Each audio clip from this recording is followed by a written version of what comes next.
Hello friends, welcome to Indian study पर आपका स्वागत है। दोस्तों, आज की इस वीडियो में मैं आप लोगों के लिए जीके का टेस्ट लेकर के आया हूं, जो कि आपके आने वाले एग्जाम्स यूपी जेल ऑर्डर के लिए बहुत ही ज़्यादा इंपॉर्टेंट है। तो वीडियो को एंड तक जरूर देखिएगा, क्योंकि लास्ट में मैं आपसे क्वेश्चंस भी पूछूंगा और उसका आंसर आपको कमेंट बॉक्स में बताना होगा। साथ ही साथ आप इस वीडियो की पीडीएफ डिस्क्रिप्शन से टेलीग्राम चैनल का लिंक दिया हुआ है, वहां से प्राप्त कर सकते हैं। और इस वीडियो के लाइक का टारगेट है 500 लाइक। अगर आपको इस वीडियो में कुछ भी सीखने को मिला है तो प्लीज़ दोस्तों वीडियो को लाइक जरूर कीजिएगा।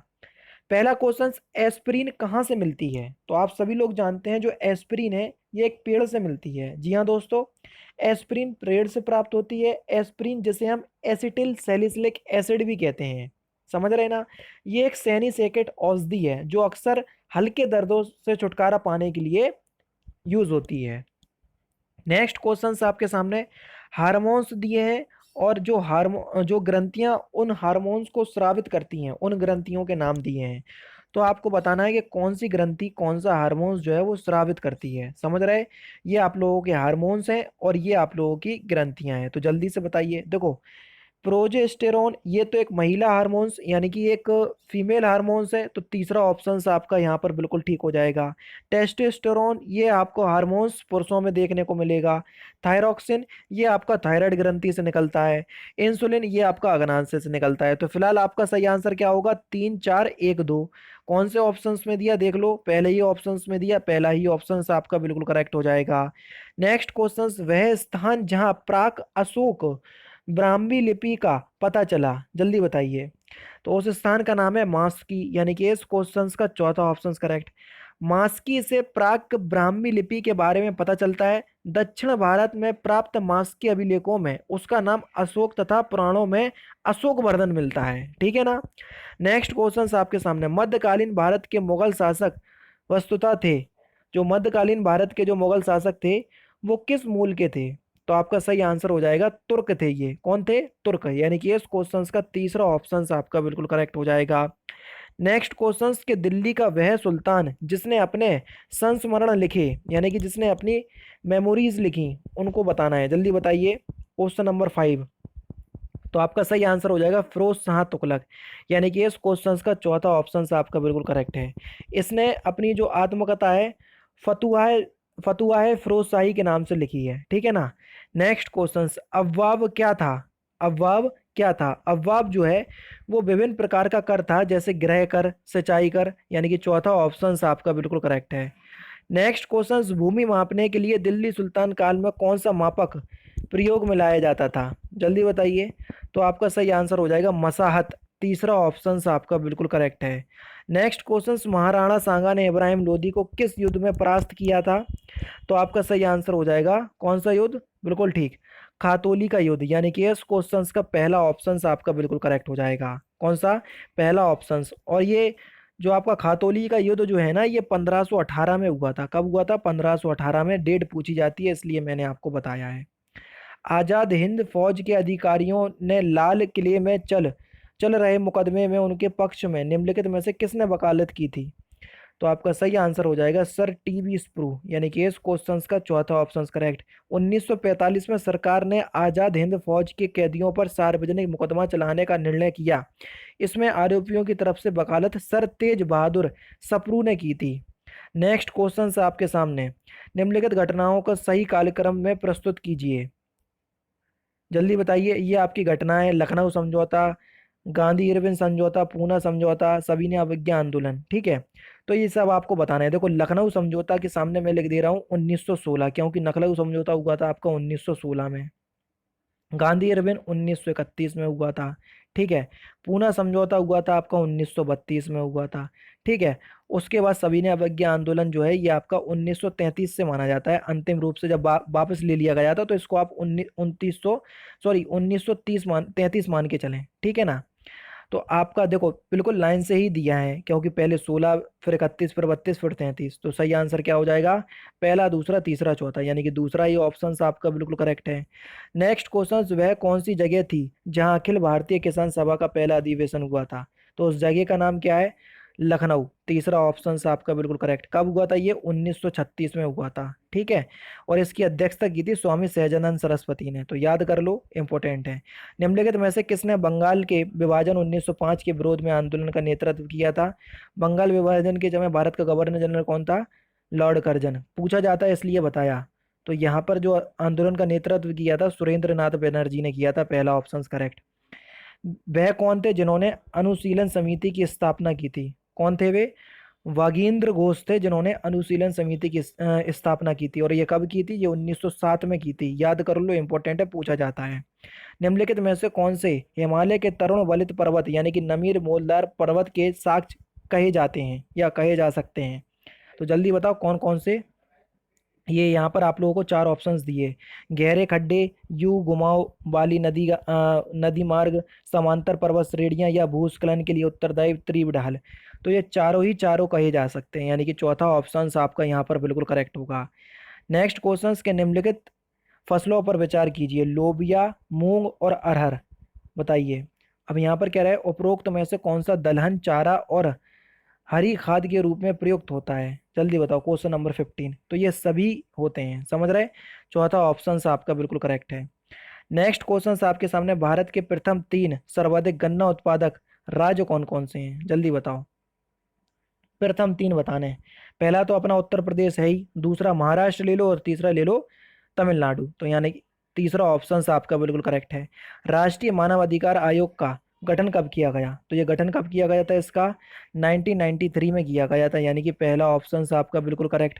भारत का कौन सा राज्य सर्वाधिक अबरक उत्पादन करता है? बहुत इंपॉर्टेंट क्वेश्चन है, क्योंकि भारत जो है वो अबरक उत्पादन में पूरे वर्ल्ड में प्रथम स्थान पर है। तो कौन सा राज्य सबसे ज्यादा अबरक उत्पादन करता है? झारखंड है, दूसरा ऑप्शन करेक्ट। महाद्वीप कैसे अलग हुए? जल्दी बताओ, महाद्वीप जो है वो अलग कैसे हुए? तो ये विवर्तनिक क्रिया से हुए, जो कि पृथ्वी के नीचे जो हमारी प्लेट होती हैं उनमें जो क्रिया होती है उनको हम विवर्तनिक क्रिया कहते हैं, ठीक है ना। नेक्स्ट क्वेश्चंस के निम्नलिखित में से कौन सा सौरमंडल का भाग नहीं है? क्षुद्र ग्रह, धूमकेतु ग्रह या नेहारिका? तो सही आंसर हो जाएगा नेहारिका जो है ये सौरमंडल का भाग नहीं है। नेहारिका को सौरमंडल का जनक माना जाता है, समझ रहे?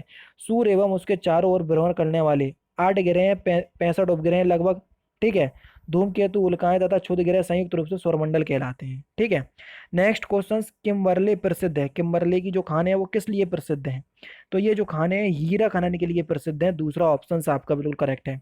और ये है कहाँ? ये अफ्रीका में है, कई बार आपसे पूछा जाता है तो मैंने आपको बता दिया, ठीक है। विश्व की सबसे बड़ी हीरे की खान है ये, और विश्व का सबसे बड़ा हीरा जो है वो कुलीनान है, ठीक है। नेक्स्ट क्वेश्चन आपके सामने है, भारत की संचित निधि से निधि निकालने के लिए निम्नलिखित में से किसका अनुदान अनिवार्य है? तो किसका अनुदान अनिवार्य है? भारत की संसद का, यानी कि दूसरा ऑप्शन आपका बिल्कुल करेक्ट है। नेक्स्ट क्वेश्चन, राज्य विधानसभा में कोई भी धन विधेयक पुनः स्थापित नहीं किया जा सकता है बगैर राज्य के राज्यपाल की संस्तुति के, यानी कि दूसरा ऑप्शन करेक्ट है। स्टेट बैंक ऑफ इंडिया का राष्ट्रीयकरण कब हुआ? ध्यान रखना, यहाँ स्टेट बैंक की बात हो रही, नहीं तो आरबीआई ठोक दो और लगा दो पहला ऑप्शन, समझ रहे हैं? यहाँ आरबीआई की नहीं, स्टेट बैंक की बात हो रही। कई लोगों ने पहला ही ऑप्शन लगा दिया होगा, मुझे पता है। तो सही आंसर हो जाएगा 1 जुलाई 1955, तीसरा ऑप्शन आपका बिल्कुल करेक्ट है। एक उच्च न्यायालय का न्यायाधीश अपना त्यागपत्र संबोधित करता है किसको? तो एक उच्च न्यायालय का जो न्यायाधीश है अपना त्यागपत्र राष्ट्रपति को देता है। ये किसको देता है? राष्ट्रपति को, यानी कि इस क्वेश्चन का कौन सा ऑप्शन? पहला ही ऑप्शन आपका बिल्कुल करेक्ट हो जाएगा, ठीक है। नेक्स्ट क्वेश्चन आपके सामने कि उत्तर प्रदेश को 4 छोटे प्रदेशों में बांटने का प्रस्ताव उत्तर प्रदेश विधानसभा में कब पारित किया गया था? जल्दी बताओ, तो ये कब पारित किया गया था?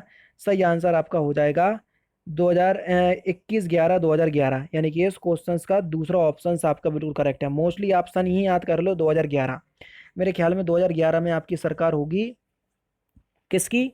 मायावती की, समझ रहे हैं? मायावती के टाइम में ही हुआ था ये, ठीक है। वो चाह रही थी कि बुंदेलखंड भी एक अलग राज्य हो जाए, ठीक है, और जिसमें बुंदेलखंड की राजधानी झांसी को घोषित किया जाए। तो ऐसी जब खबर मतलब उड़ी उड़ी थी, तब जाके मुझे थोड़ा सा याद है तो मैंने आपको बता दिया, ठीक है। नेक्स्ट क्वेश्चन, ब्लॉक स्तर पर पंचायत समिति है? तो ब्लॉक स्तर पर पंचायत समिति है प्रशासनिक प्राधिकरण, यानी कि दूसरा ऑप्शन आपका बिल्कुल करेक्ट है। डीआरडीओ द्वारा निर्मित भारत के पहले मानव रहित टैंक का नाम क्या है? तो आपका सही आंसर हो जाएगा मंत्रा। क्या है? मंत्रा, पहला ऑप्शन करेक्ट। डीआरडीओ एमटीएस के बारे में कई बच्चे पूछते हैं कि सर उसका एग्ज़ाम कब तक होगा। देखो कोरोना की वजह से ये आपके पोस्टपोन चल रहे हैं। जब डीआरडीओ एमटीएस की ऑफिशियल साइट पे कोई भी अपडेट आएगा तो मैं आपको बता दूंगा। फिलहाल अभी आप पूछोगे तो मैं चुप्पी ही साधूंगा, क्योंकि झूठ बोलने से अच्छा है कि कुछ बताओ नहीं, है ना। मैं आपसे बोल दूं कि एक्सपेक्टेड डेट ये रहेगी वही रहेगी, तो मैं झूठ नहीं बोल, अंदर से मन ही नहीं करता, तो क्या कर सकते हैं, समझ रहे हैं। जैसे ही ऑफिशियल अपडेट आएगा तो मैं बता दूंगा। और मैंने यूपी जेल ऑर्डर की तैयारी भी तभी से स्टार्ट करी जब ऑफिशियल अपडेट आया, समझ रहे हैं। फिर उसी दिन से लग गए। यूपीएसआई के यहाँ आने वाला है, क्यों? क्योंकि यूपीएसआई के लिए प्रस्ताव भी पास हो गया। उसके बाद जो 1400 वैकेंसी आने हैं उसके लिए भी आपका एक अभी हाल ही में अपडेट आया 9 जुलाई को। और कई चीज़ें हुई हैं यूपीएसआई के लिए, तो यूपीएसआई का रास्ता खुलते हुए दिख रहा है। तो यूपीएसआई की वैकेंसी बहुत जल्दी आ जाएंगी। नेक्स्ट क्वेश्चन है, राजीव आवास योजना का मुख्य उद्देश्य क्या है? जल्दी बताइए। तो इस योजना का मुख्य उद्देश्य है कि ग्रामीण क्षेत्रों में मकान बनाने के लिए ब्याज मुक्त ऋण प्रदान करना। यानी कि इस क्वेश्चन का कौन सा, जल्दी बताओ। फिलहाल तीसरा ऑप्शन नहीं भैया, ये नहीं है। भारत को कच्ची बस्ती मुक्त करना है, समझ रहे हैं। जो आपका राजीव आवास योजना जो है, इसका मुख्य उद्देश्य है कि भारत को कच्ची बस्ती मुक्त करना। यानी कि इस क्वेश्चन का कौन सा, चौथा ऑप्शन आपका बिल्कुल करेक्ट हो जाएगा। मैं तीसरे ऑप्शन पे आ गया था, वो गलत है। चौथा ऑप्शन करेक्ट होगा, ठीक है। नेक्स्ट क्वेश्चन, उत्तर प्रदेश में दिया सलाई, दिया सलाई जानते किसे कहते हैं? जो माचिस की तीली होती है उसको बोलते हैं। दिया सलाई उद्योग मुख्य रूप से आपको कहाँ पर देखने को मिलेगा? तो ये मिलेगा आपको बरेली में, पहला ऑप्शन करेक्ट। जिसके लिए चुनार प्रसिद्ध है वह उद्योग कौन सा है? तो चुनार किसके लिए प्रसिद्ध है? तो चुनार जो है ना, जल्दी बताओ किसके लिए प्रसिद्ध है? तो चुनार जो है ये पोल्ट्री उद्योग, चीनी उद्योग के लिए प्रसिद्ध है, समझ रहे हैं। चीनी का मतलब चीनी मिट्टी से है, समझ रहे हैं। नहीं तो आप सोचो कि चीनी यानी कि शक्कर, नहीं। चीनी मिट्टी और पोल्ट्री उद्योग जो होता है उसके लिए प्रसिद्ध है चुनार। तो इसके कांच के लिए नहीं है, सीमेंट के लिए नहीं है, बीड़ी के लिए नहीं है। तो चौथा ऑप्शन आपका बिल्कुल करेक्ट होगा, इनमें से किसी के लिए नहीं। उत्तर प्रदेश की प्रमुख वाणिज्यिक उपज कौन सी है? तो वाणिज्यिक उपज कौन सी है उत्तर प्रदेश की, मैंने आपको बताया था। जल्दी बताओ यूपी जी के वाले लेसन में। तो आपका सही आंसर क्या हो जाएगा 32 का? बिल्कुल ठीक, गन्ना। दूसरा ऑप्शन करेक्ट। उत्तर प्रदेश में लघु एवं मध्यम उपक्रमों को जिसके द्वारा दीर्घकालीन ऋण उपलब्ध कराया जाता है वह क्या है? तो वह है आपका उत्तर प्रदेश वित्तीय निगम। तीसरा ऑप्शन आपका बिल्कुल करेक्ट है। निम्नलिखित जीव प्रकारों में से किसकी या किनकी कुछ जातियों को जैव पीड़कनाशियों के रूप में प्रयोग किया जाता है? जल्दी बताओ। तो देखो, जीवाणु, कवक, पुष्पीय पादप, इन सभी को किया जाता है। चौथा ऑप्शन आपका बिल्कुल करेक्ट है। सामुदायिक पुलिस व्यवस्था का लक्ष्य क्या है? तो सामुदायिक पुलिस व्यवस्था का जो लक्ष्य है वो है पुलिस नागरिक के बीच समन्वय स्थापित करना। यानी कि पहला ही ऑप्शन आपका बिल्कुल करेक्ट है। भारत में नक्सलवाद का प्रारंभ किस राज्य में हुआ था?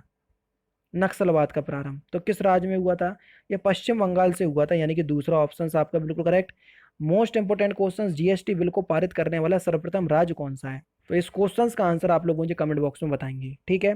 और साथ ही साथ ये भी बताएंगे कि जीएसटी दिवस हम प्रत्येक वर्ष किस तिथि को मनाते हैं। तो दोस्तों ये थे 37 इंपॉर्टेंट क्वेश्चंस जो कि मैंने आज की इस वीडियो में आपको कवर करवा दिए। तो दोस्तों फिलहाल की वीडियो में सिर्फ इतना ही। अगर आपको वीडियो पसंद आए तो प्लीज़ दोस्तों वीडियो को लाइक कीजिए, शेयर कीजिए और साथ ही साथ हमारे चैनल को सब्सक्राइब करना ना भूलें, क्योंकि मैं रोजाना इसी तरह की वीडियोस आप लोगों के लिए लाता रहता हूँ। नमस्कार दोस्तों, जय हिंद, जय भारत।